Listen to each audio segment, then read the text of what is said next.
Buenas decisiones en malos tiempos. ¿Quién podría tener la gracia para tomar buenas decisiones en malos tiempos? ¿Se han dado cuenta que por lo general tomamos decisiones muy malas en los malos tiempos? La época de jueces fue la época más oscura del pueblo de Israel.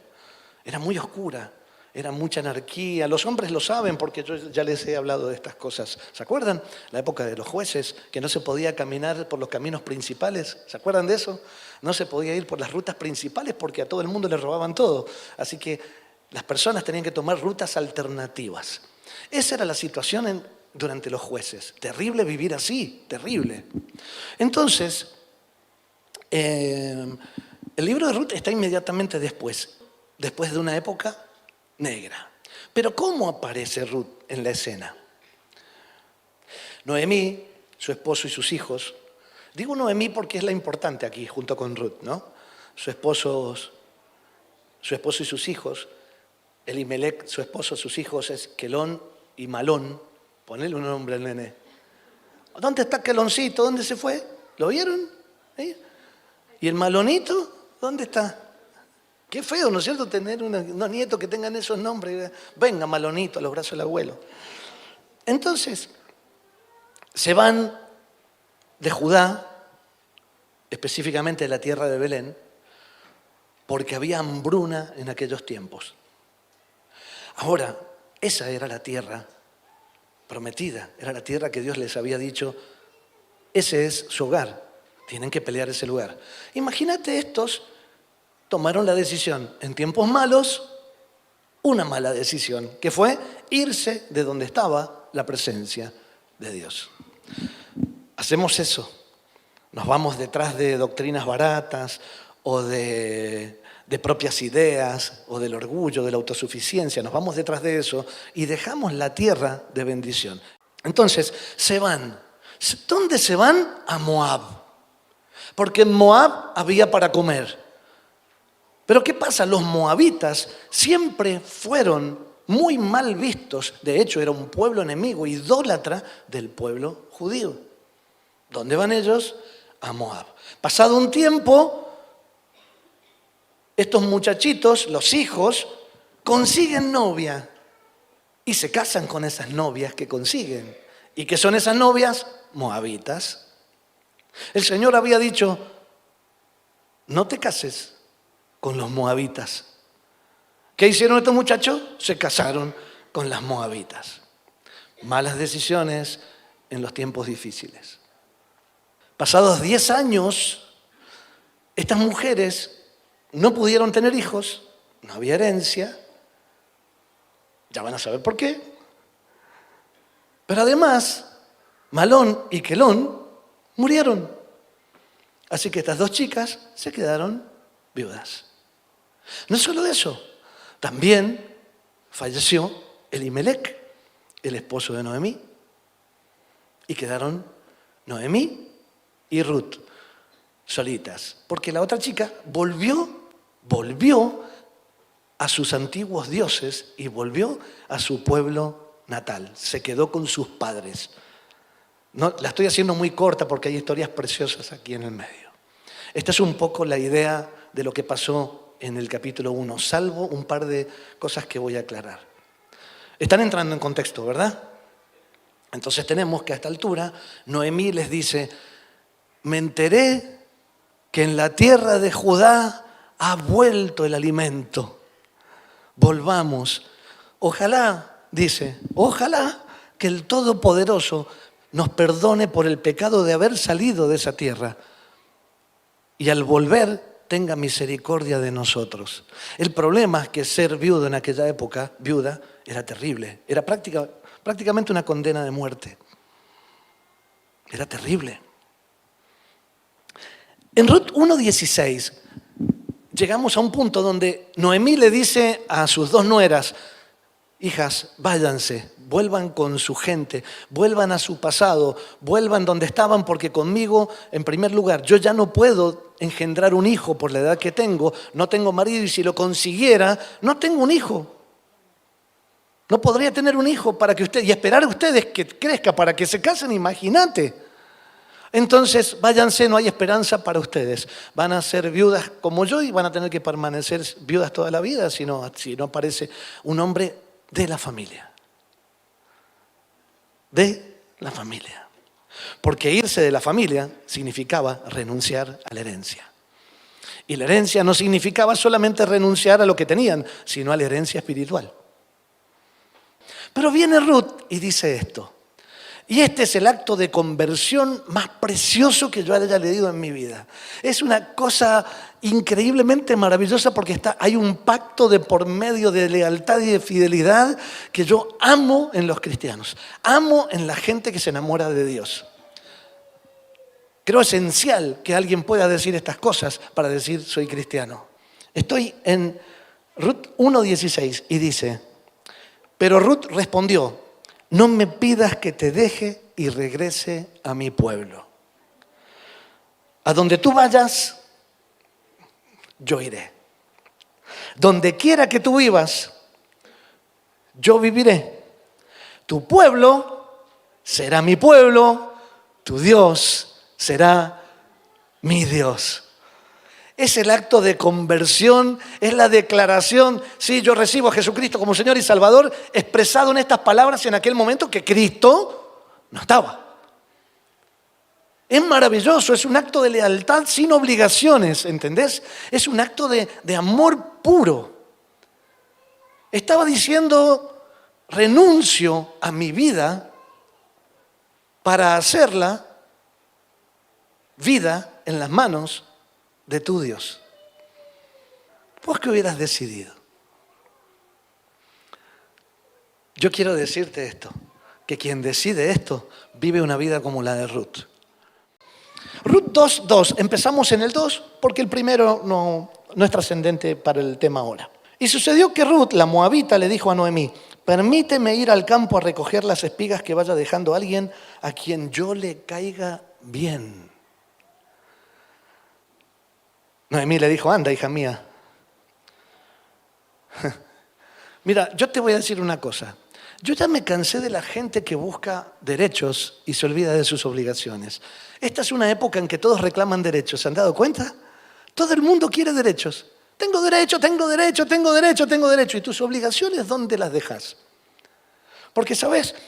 Esta costumbre, este hábito también se transfiere a la iglesia cuando uno dice, tengo derecho a un milagro, tengo derecho a un milagro. Y tu respuesta a tu obligación, a tu compromiso, como el que acaba de tomar Ruth, ¿dónde está?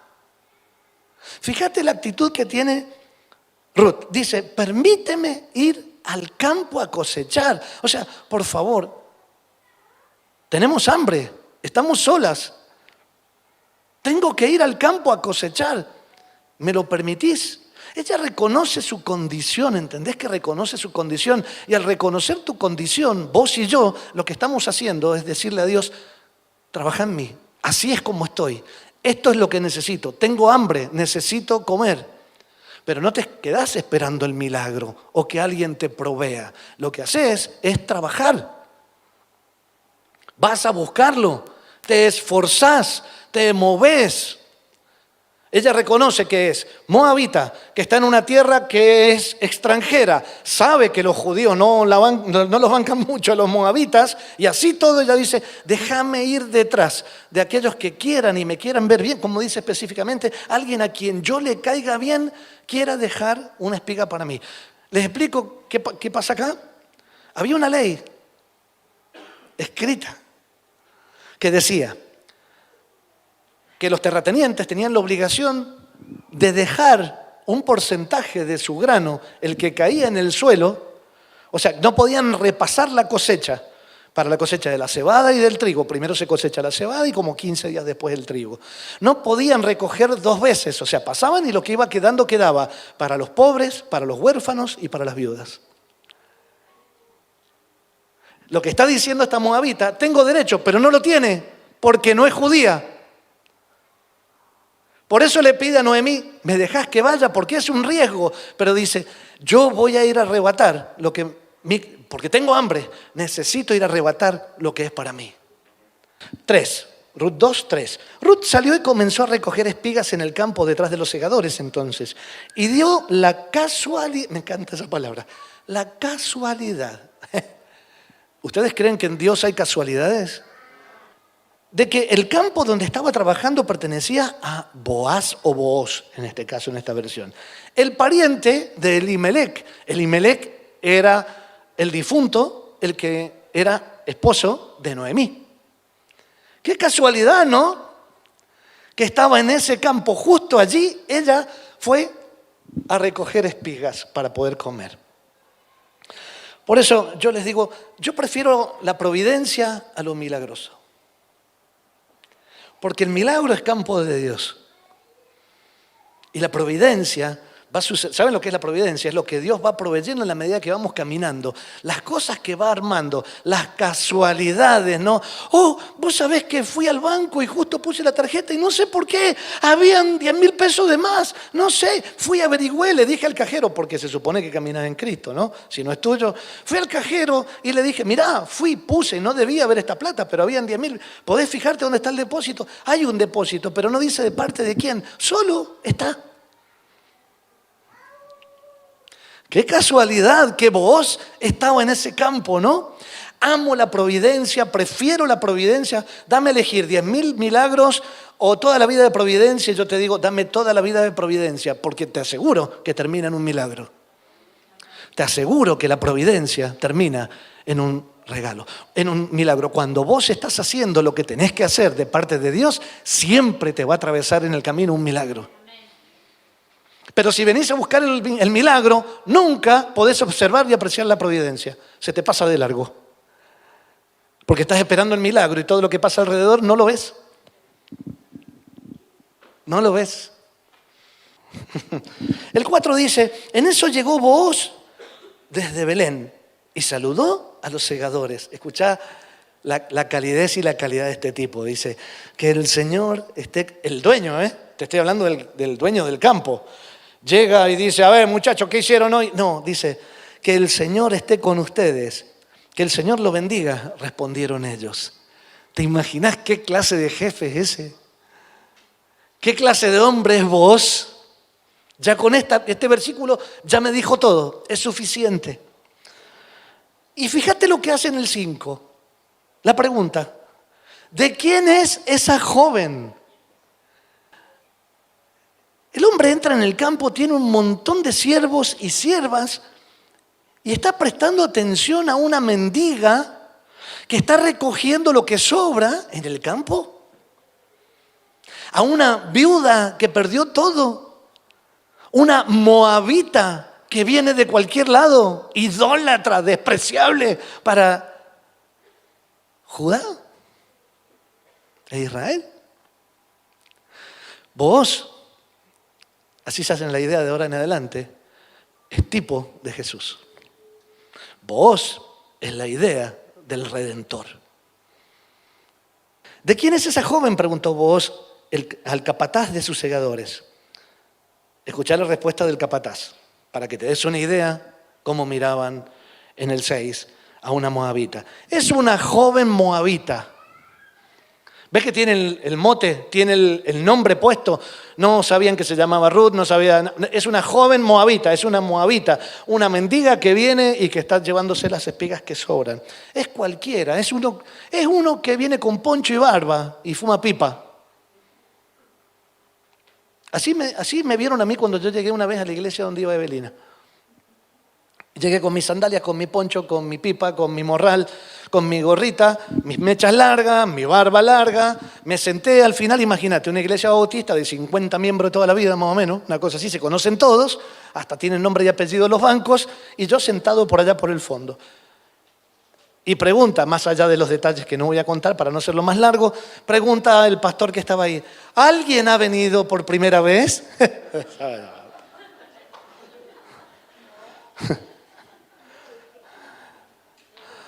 Yo le iba a contestar, pero hacé de cuenta que no vine. Hacé de cuenta que no estoy, vos ignorame, ¿sabes? Imagínate mi respuesta, me reí y me fui, ¿cierto, amor? Porque me pareció tan hipócrita, tan falso, tan ridículo, porque era muy evidente. ¿Y viste cómo se visten en la iglesia bautista? ¿Se han dado cuenta? Amo los bautistas, amo su amor por la palabra, todo. No tengo nada con, no me importa la denominación, pero digo, su característica es saco, corbata o un sport muy elegante, todos bien perfumaditos, bien prolijitos. Está bien, está perfecto su forma. Y yo caí así. ¿Alguien vino por primera vez? Bueno, este siervo más o menos lo mismo. ¿Viste? La moabita, esa es una moabita mendiga que está en nuestros campos llevándose lo que sobra. Ruth siempre estuvo en desventaja, pero ella había tomado lealtad al Dios de Noemí, lealtad al Dios de Israel. Ella decidió dejar Moab y sus creencias para amar a Dios. ¿Cuántas cosas dejaste vos para amar a Dios? ¿Cuánta gente te sigue diciendo sos un moabita? Bueno, no importa, déjalos ya, se van a dar cuenta de lo que se pierden. El 7 dice, ella me rogó que la dejara recoger espigas de entre las gavillas detrás de los segadores. No ha dejado de trabajar desde esta mañana que entró en el campo. El campo aquí es pertenencia, es hogar, es tu lugar, es tu espacio, es la atmósfera, es el lugar donde está el fruto, la comida, es el lugar donde sembrás y crece. El campo, cuando se referían a campo, era su herencia, era su pertenencia, es de donde soy. Entonces ella no terminó de trabajar desde que entró en el campo. No ha dejado de trabajar desde que entró en el campo. No ha dejado de cosechar, no ha dejado de buscar, ha sido hasta obstinada en eso, que esa es una muy buena obstinación, en perseguir el fruto de lo que hay, aunque todavía falte proceso. No se fue a esperar que alguien le llevara comida, diciendo, tu Dios, al final creo en tu Dios, Noemí, y nos estamos muriendo de hambre. No, dijo, yo creo en tu Dios. Creo que tu Dios provee. Voy a buscar la forma de la provisión de Dios para mi vida. Yo la voy a ir a buscar, la forma de la provisión de Dios para mi vida. Yo la voy a ir a buscar. Porque Dios dice que el que busca encuentra. Hay principios para respetar en el reino. El que trabaja, come. El que no trabaja, que no coma. El obrero es digno de su salario. ¿Ok? Hay principios en el reino. El que te enseñó que tenés que esperar solamente en el milagro y en el derecho que te asiste por ser cristiano, te enfermó la cabeza y el espíritu. Te llevó a un lugar irreal y estás viviendo un evangelio irreal. Y por eso sufrís el evangelio en vez de disfrutarlo. El 8 dice, entonces Booz le dijo a Ruth, ¿te das cuenta que el dueño del campo le dirige la palabra a la moabita? ¿Te das cuenta que cuando venís a la casa del Señor no hay acepción de personas? Y Él te mira y dice, sos moabita, no importa, yo soy Dios. Te amo. Yo te miro y te amo. Ya está. Le dijo a Ruth, escucha, hija mía, no vayas a recoger espigas a otro campo. Si Dios te trajo acá, en la condición en la que estás, no vayas a recoger espigas a otro campo. Tené paciencia, porque te va a pasar como a Ruth. Ni te alejes de aquí. Quédate junto a mis criadas. Las criadas y los criados trabajaban en el campo, trabajaban en la casa. Según la época tenían que trabajar en cosas, pero estaban siempre en la casa, pertenecían a la casa, y más con un jefe como este, ¿no? Querían estar allí, y las criadas se encargaban de los nuevos, de los que llegaban. Les enseñaban cosas. Aquí no tenemos criados, les llamamos hijos. Y a esos hijos que van creciendo les llamamos líderes de grupo fe. Quédate junto a las criadas. Camina con ellos, solo porque llegaron primero. Ya saben cómo funciona en la casa, cómo funciona en el reino. Te pueden ayudar a crecer. De hecho, es plan de Dios. Se los digo 1 y 1000 veces. No existe esa prédica mediocre, berreta, barata, y tendría muchos adjetivos más para darle, que dice que congregarse no es necesario. ¿Dónde vas a aprender? ¿Dónde vas a ser abrazado, cuidado? ¿Dónde vas a ser discipulado? Cuando el Señor nos dice, vayan y hagan discípulos, te está diciendo, necesitas criados que te cuiden. Esta es tu casa, toma el lugar, toma el espacio que te toca, vas a estar seguro acá, segura. No te alejes de aquí, atmósfera, permanece y darás fruto. No te alejes, permaneces y dan fruto. Y quédate con la familia. El 9 dice, fíjate, bien en el campo donde se esté cosechando y síguelas a las criadas, ¿no? Ya les ordené a los criados que no te molesten.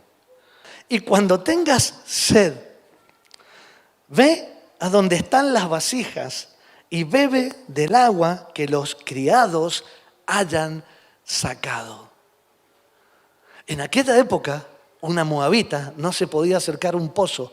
Bebían primero los criados, la gente de la ciudad, del pueblo, los animales, y después nadie sacaba agua para ellas tenían que sacar, pero no podían usar los baldes porque no podían tocar las cosas de los demás porque eran considerados inmundos. ¿Con qué tomaban agua?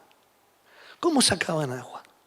¿Cómo iban a el agua de vida eterna sin alguien que les dijera, sube pozo y del pozo decirle, toma bebé, moabita, toma bebé, vos que venís sufriendo, vos que la venís lidiando, que venís trabajando, que has venido al campo del Señor, vos que has venido a manantiales, aquí te decimos, tranquila, no tenés que hacer nada. Sí, yo sé tocar la guitarra, yo sé cantar, no, tranquilo, tenés que ser hijo ahora, tranquilo, solo bebé, déjate mimar, deja que los criados vayan a buscar agua y saquen y te den de beber. Tenés que aprender de la familia, tenés que dejarte abrazar, ese es el proceso. Un proceso de sanidad, de restauración, de compañía, de familia. Cuando dice seguilas, déjate discipular, déjate enseñar. Seguilas porque ellas saben por dónde van. Los criados saben porque han cosechado en ese campo mucho tiempo. Ya conocen qué tienen que hacer. Esta mujer moabita en su vida había cosechado nada. Ruth no tenía idea. Tuvo que aprender.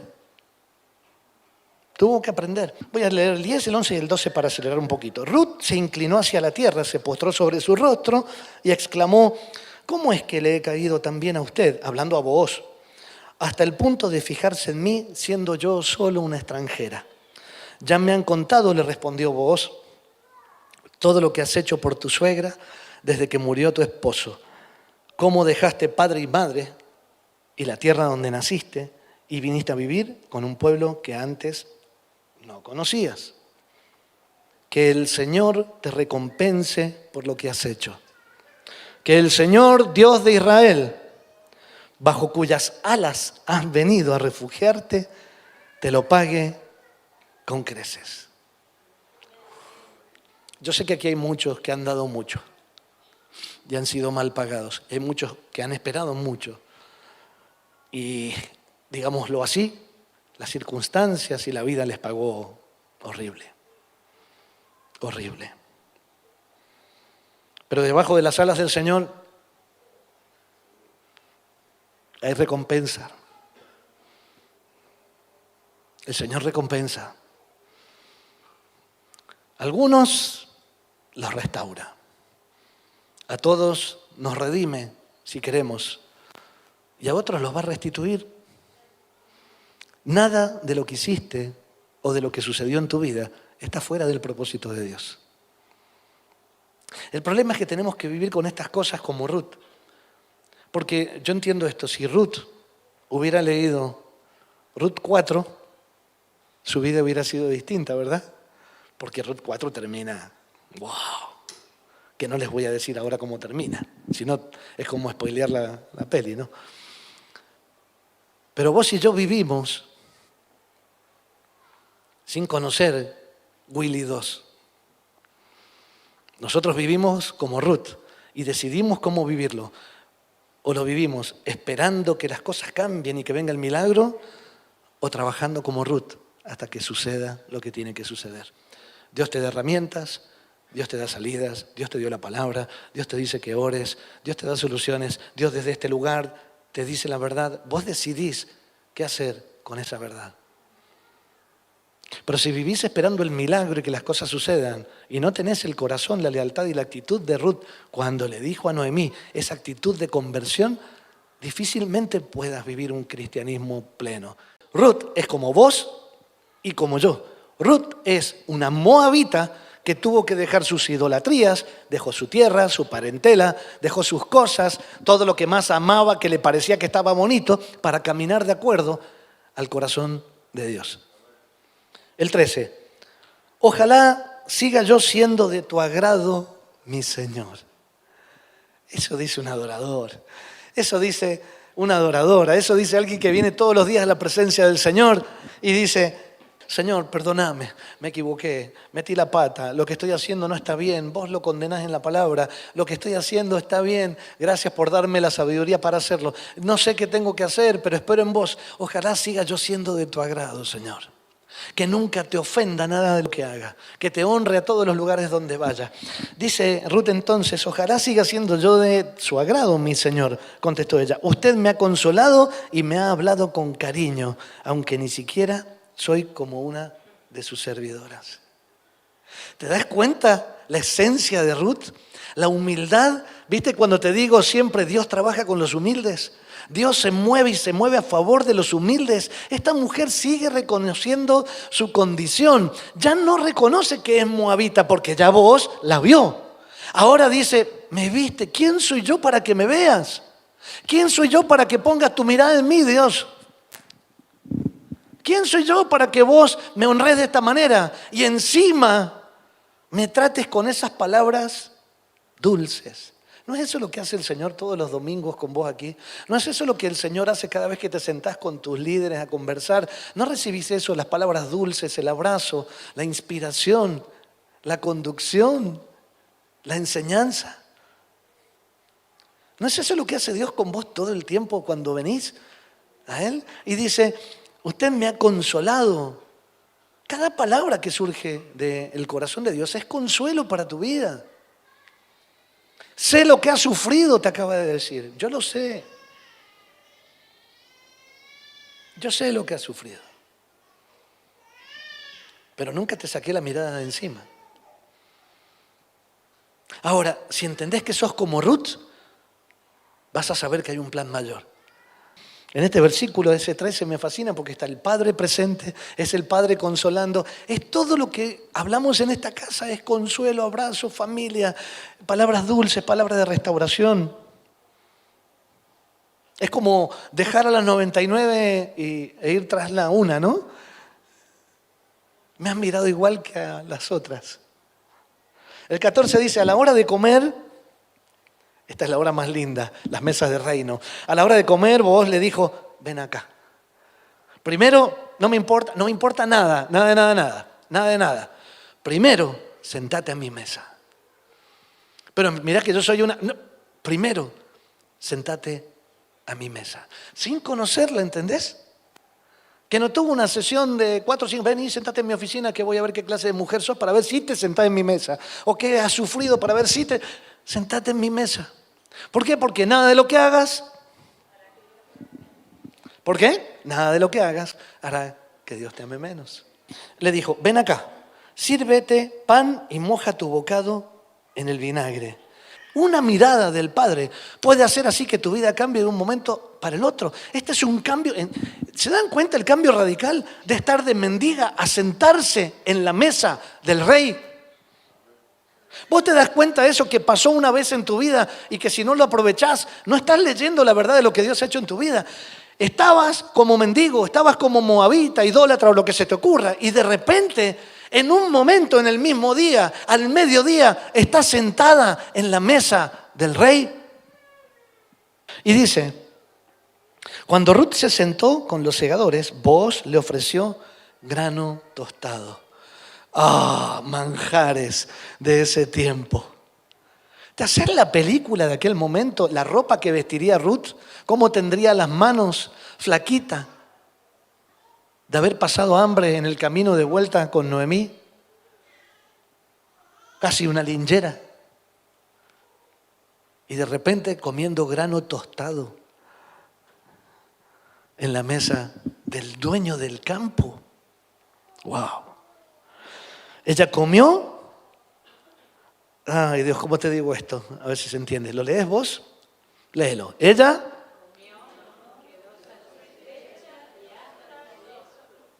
¿Qué le pasó? Le sobró. Quedó satisfecha. ¿Cuándo a mí, Señor? ¿Hasta cuándo? ¿Hasta cuándo?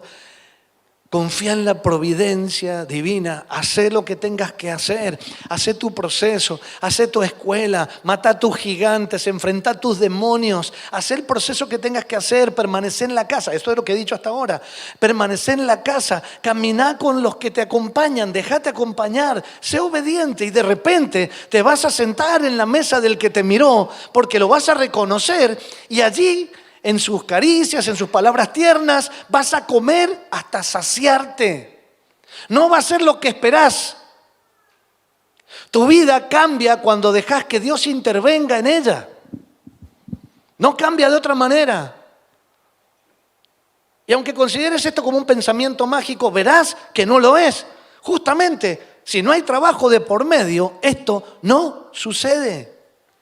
Por eso vivís como con ruedas ovaladas, ¿viste? Y menos mal que no va en su vida. Deja de esperar el milagro. No esperes el milagro. Confía que trabajando en el proceso, Dios va a proveer el milagro. No es que no confíe y no crea en milagros, lo acabamos de cantar. Creemos en los milagros. Pero si el milagro es tu apoyo, pues la cruz no lo es. ¿Me expliqué? Nosotros caminamos hacia la cruz. Esperemos que los milagros sucedan en nuestro camino hacia la cruz. ¿De acuerdo? Si no, están en la iglesia equivocada. Yo no, yo estoy en la iglesia correcta. Este es mi campo y aquí no me aparto. Yo aprendí eso aquí. Ven acá y moja. ¿Sabes de qué me habla ese pasaje ahí? Este de la mesa es restauración, ¿entendés qué es restauración? En ella no puedo hablar de restitución porque ella nunca había vivido el camino de Dios. Entonces no puedo hablar de restitución, de volver al lugar donde estaba. Ella nunca, jamás estuvo en ese lugar. Como muchos de nosotros, que nunca, jamás nos habíamos sentado en la mesa del rey. Nunca, jamás habíamos tenido una paternidad, ni una mirada de ternura, ni unas palabras de afecto, ni un abrazo firme que nos condujera, ni una visión. Entonces aquí hablo de restitución, de restauración a una posición, a lo que Dios dice. De la realidad de lo que estaba viviendo a la verdad de lo que Dios dice.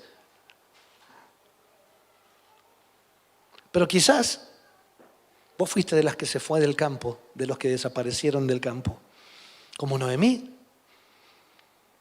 Noemí era de esas. Y lo que necesitas es volver a esa mesa para ser restituida o restituido. Que eso es que vuelvas a tomar la posición y el lugar que vos mismo abandonaste. ¿Qué sigue? Después, ya está, ya comió, quedó satisfecha y hasta le sobró. ¿Y después qué más quiero? Ya está, fui a la iglesia, bailo, canto, genial. No, lee el 15 conmigo, ¿querés leerlo conmigo? Dice, después, cuando ella se levantó a recoger espigas, ¿qué siguió haciendo? Trabajando, porque ya llegaste hasta acá. Y ahora tenés que llegar hasta acá, y ahora tenés que llegar hasta acá. Porque lo bueno siempre será enemigo de lo excelente, mis queridos. Cuando vos te estancaste en un lugar, jamás vas a poder avanzar hacia donde Dios te quiera llevar. Y esto no termina, esto está recién comenzando, encuentristas. Para Ruth está recién comenzando.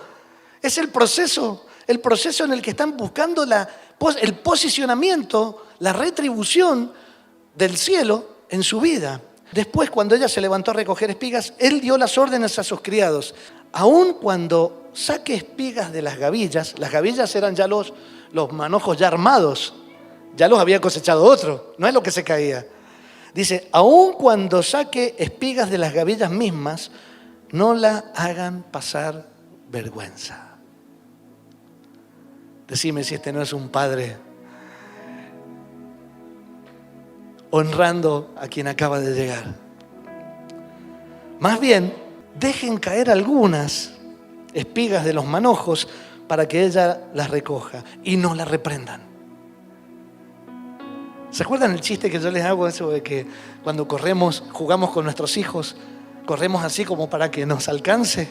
Yo huelo esa trampa acá, como la casualidad del versículo 3, huelo esa trampa acá como ese padre diciendo, deja que caiga un poquito, dale amor, dale afecto, abrazala, hacela sentir bien, hacela percibir el aroma del hogar.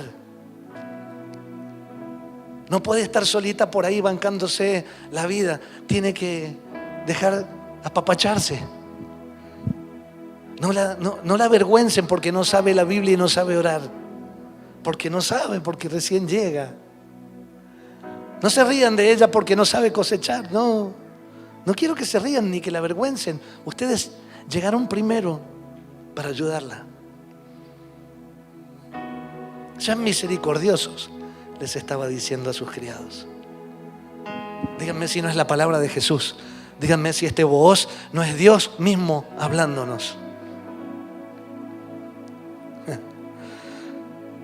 Pero ella se levantó a recoger espigas. No se quedó esperando a que otros le trajeran las espigas. Sí, en el camino la providencia va a ir acomodando las cosas, ya lo leí, pero camina. Oh, casualidad. Mira lo que me encontré. ¿Por qué será que aplaudimos más un acto de fe de alguien que la constancia, la permanencia de la mayoría? Nos gusta la magia, ¿se han dado cuenta? ¡Wow! ¡Qué fe! Conquistaste el auto. Sí, estuve orando y conquisté el auto. Y vos laburás todos los días, le predicás a todo el mundo, abrazás a todo el mundo. Y bueno, y el auto no te llegó por circunstancias, por lo que sea. ¿Y por qué honramos más un acto de fe? Que no devalúo, pero esta escala de valores media mágica que tenemos, ¿no? De querer más el milagro que la providencia, o de activar la felicitación a un acto de fe más que el trabajo constante, el adorador, el íntimo, esos que buscan y permanecen y están. Así que Ruth recogió espigas en el campo hasta el atardecer. ¡Wow! Si ya tenía privilegios, podría haberse, ya había comido, ya estaba, ¿no? Pero tenía un compromiso, ¿se acuerdan? Noemí era su familia. No había hombres en esa familia, pero ella dijo, voy a estar con vos. Y Noemí era su familia. Ruth recogió espigas en el campo hasta el atardecer, luego desgranó la cebada que había recogido, la cual pesó más de 20 kilos. Estoy hablándote de grano, ya trabajado. Dice, Ruth recogió espigas en el campo hasta el atardecer, luego desgranó. Una vez que juntabas toda esa parva de cosas, venía con yuyos, venía con cáscara, venía con palitos, con todo. Primero había que batirlo, se llamaba batido. El batido es, se agarraba un palo, a ver quién ha sentido su vida así. Se agarraba un palo y le daban a todos esos yuyos, esas cosas. Pa, pa, pa, y caía lo más grueso. ¿Te has sentido desgranado? ¿O en proceso de desgranado? Entonces se separaba lo grueso del grano, pero le quedaba la cascarita. Le quedaba esos hilitos más finitos y la cascarita. Y venía el proceso de venteado. El venteado era, o se llevaba todo eso a la planta alta, a la terraza de las casas, pero ella no tenía. Y de allí se tiraba, y mientras iba cayendo, el viento se llevaba lo que sobraba. Y al piso caía el grano. Pero para ella era doble trabajo. Porque ella lo que tenía que hacer es agarrar con ¿cómo se llama? La horqueta, revolearla para arriba y dejar que cayera. Revoleaba para arriba y dejar que cayera. Así que nada más agradecido que un buen viento cuando tenés que ventear. Ahora, por ahí estás cansada de tanto temporal y tanto viento. Yo lo que quiero decirte justo con este versículo es, Dios te está desgranando. Porque al final lo que caiga al piso es lo que te vas a poder comer. Es lo que te va a servir. Necesitamos ser desgranados. Necesitamos ser batidos y venteados. Así que cuando corre el viento y vos digas, ya basta de tanto batido, de tanto vientito, no lo digas. ¿Hasta cuándo? Hasta que caiga el grano, porque todo lo demás va a ser exceso. No vas a poder comer grano tostado, no lo vas a poder disfrutar. Y en realidad, cuando vos caigas a tu casa con grano tostado, no es lo mismo que caer con unas espigas llenas de yuyo que no se pueden procesar. Esto es lo que Dios quiere, que nos dejemos desgranar. Este es el proceso. En el proceso te desgranás. Cuando vos tenés ya el grano como ella en las manos, ya le podés convidar a otros. No le vas a poder dar a otros hasta que no estés desgranado. Y si tu vida está desgranada, lo que podés hacer es darle a otros de tu vida. Mientras tanto les estás dando cebada mugrienta. Por eso es necesario pasar por los procesos. Es muy necesario. Yo sé que duele, ¿sabes? Ser desgranado duele como el demonio, mira. ¿Me siguen? ¿Están conmigo en esto? ¿Duele ser desgranado o no? ¿Han pasado por ahí? ¿Estás pasando por ahí? Levanta tu mano y decirle al Señor, Señor, esto me duele como el demonio. Me duele mal. Ya no quisiera ser batida más, ni venteada más. No quisiera que ya me golpee más nadie, ni que nadie ya sople tan fuerte, pero si al final voy a comer de este fruto, pues que tu viento siga. Yo estaré como Ruth, trabajando e inamovible hasta que el grano quede limpio,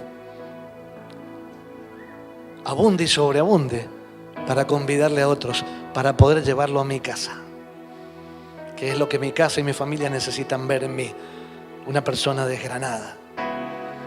Alimento y no mugre. Alimento y no mugre. El 18 dice, la cargó de vuelta al pueblo y su suegra vio cuánto traía. Además, Ruth le entregó a su suegra lo que le había quedado después de haber comido hasta estar satisfecha. No está mal que te alimentes mucho en la presencia de Dios. Está perfecto, porque es el perfume que vas a llevar, es el grano que vas a llevar, es el alimento que vas a llevar a tu casa, sobre todo ustedes hombres. Cuando vos estás en la presencia de Dios, cuando vos sos un adorador como esta mujer, cuando vos trabajás por mantener y permanecer en la presencia de Dios, cuando sos un íntimo de Dios, una íntima de Dios, vos sos de los que llevan grano para tu familia. Sos de los que alimentan a las personas que necesitan también. En este caso Noemí, quien la había llevado a Cristo.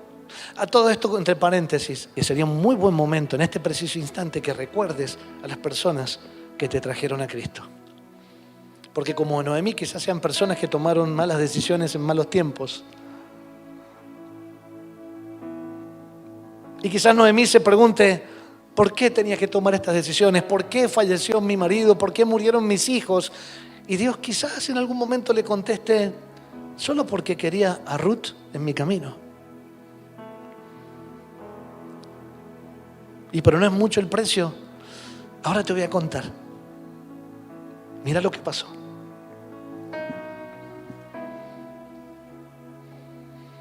Su suegra le preguntó en el 19, ¿dónde recogiste espigas hoy? ¿Dónde trabajaste? Bendito sea el hombre que se fijó en ti. Entonces Ruth le contó a su suegra acerca del hombre con quien había estado trabajando. Le dijo, el hombre con quien hoy trabajé se llama Booz. Y el 20 dice, que el Señor te bendiga, exclamó Noemí delante de su nuera.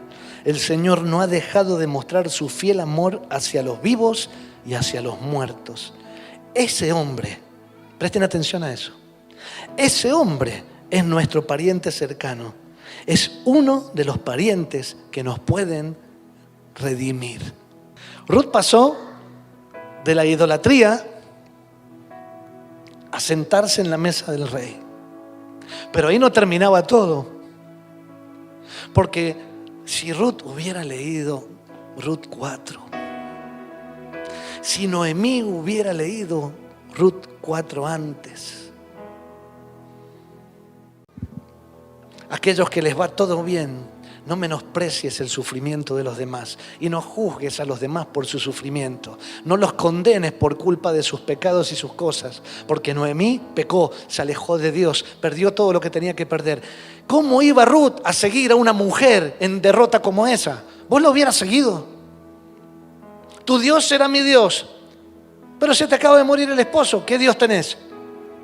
Se te acaban de morir los hijos. ¿Cuál es tu Dios? Tu Dios será mi Dios, porque entendí una cosa, Noemí, que a pesar de tus circunstancias, vos dijiste, ojalá que el Dios Todopoderoso me perdone por haber tomado mis decisiones equivocadas. Él me mandó este sufrimiento, pero sé que el Dios Todopoderoso entenderá cuando vuelva a la tierra. Esto no justifica tus dolores, ni los hace chiquitos. ¿Quiénes somos nosotros para decir lo que tenés que sufrir, llorar, aguantar o no aguantar? El juicio no nos toca. Pero sí te tengo que decir que no podés ser un hipócrita de vivir creyendo que si estás en Cristo tenés que ser perfecto. Podés ser una moabita en proceso. Y podés llegar hasta este último pasaje y decir, fiel es el Señor. Booz era pariente de Elimelec. Noemí en su tristeza, en su dolor, ni siquiera pudo acordarse que tenía un pariente que podía redimirla. La redención consistía en esto.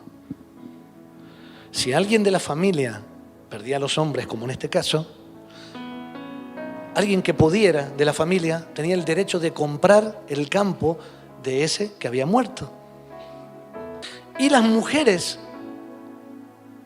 que pertenecían a esa familia, empezaban a formar parte de la familia de ese que lo había comprado. Era una forma de redimir, de no dejar solas a las viudas. ¡Qué plan de Dios! Y después, esto era todo un acto de generosidad. Y después, esa tierra era de la herencia de los hijos que tenía con esa mujer. Así que era como volver a restaurar y restituir eso que se había perdido. Vos dice, yo las voy a redimir. Si Ruth hubiera comprendido que estaba cosechando, cuando llegó al campo, como ustedes hoy, estaba cosechando sobras en su propia tierra, y que de repente Booz iba a ser el redentor como Jesús de ella, y ella se iba a integrar con todas las siervas y los siervos e iban a ser la iglesia. Estoy tratando de hacer el paralelismo, su novia, y de repente se iba a casar con él e iba a tener un hijo llamado Obed. Obed tiene un hijo, se llama Isaí. o Jesé. ¿Y quién nace de ahí? David, el rey David, tipo de Jesús. Si Ruth hubiera sabido que formaba parte de la genealogía de Jesús, si vos pudieras vivir hoy por la provisión y la revelación que cada cosa que está sucediendo, lo que te está llevando, es a un plan que vos y yo no podemos conocer porque vos y yo no sabemos nada. Y si todo lo que te pasó tiene solamente un objetivo y es formar parte del plan milagroso y poderoso de salvación de Dios para miles y miles y miles de personas. Y si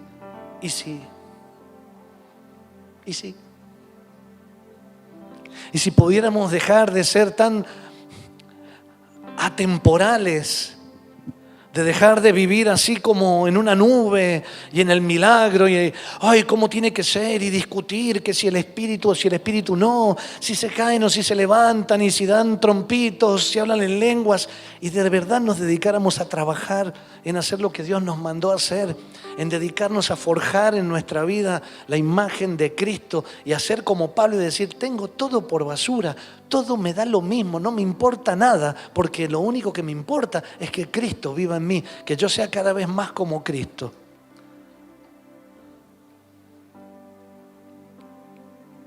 Y si aquí entre nosotros estuviera sentada Ruth, llorando, y si aquí entre nosotros, con toda la razón del mundo, estuviera Ruth sufriendo porque no tiene nada para comer,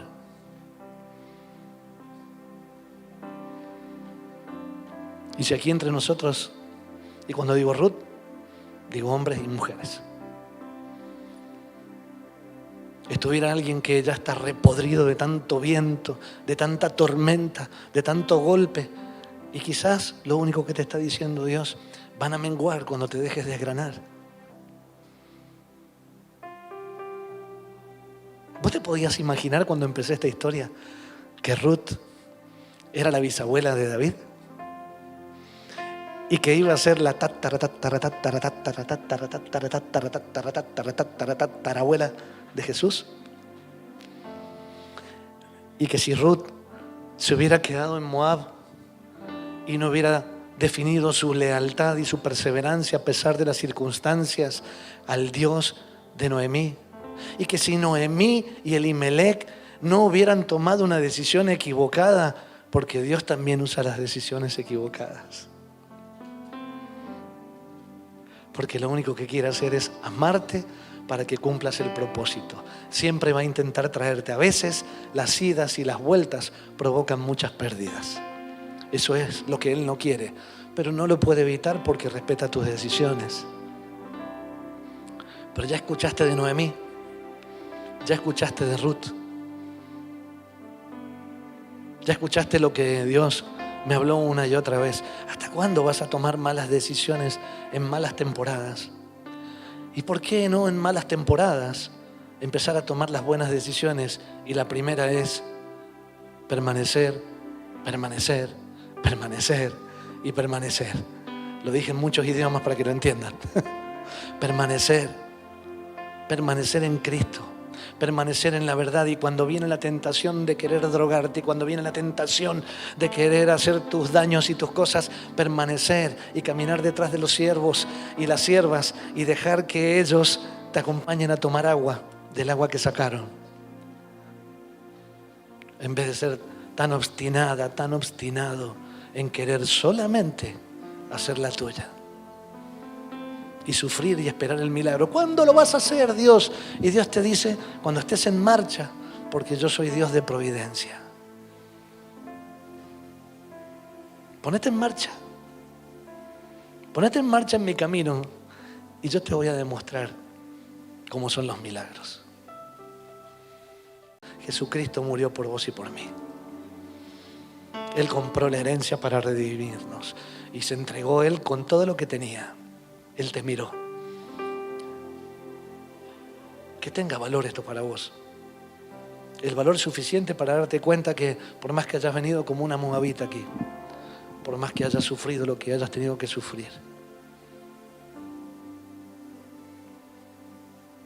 por más que hayas estado quebrantada a full con todo lo que te pasó,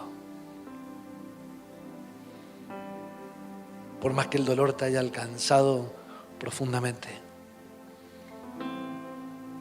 yo quiero que entiendas que el plan de Dios siempre es mucho más grande que nosotros mismos. De eso se trata el Evangelio. Para mí el vivir es Cristo, pero el morir es ganancia. Que el Señor te recompense por lo que has hecho. Que el Señor, Dios de Israel, bajo cuyas alas has venido a refugiarte, has elegido que ese sea tu refugio.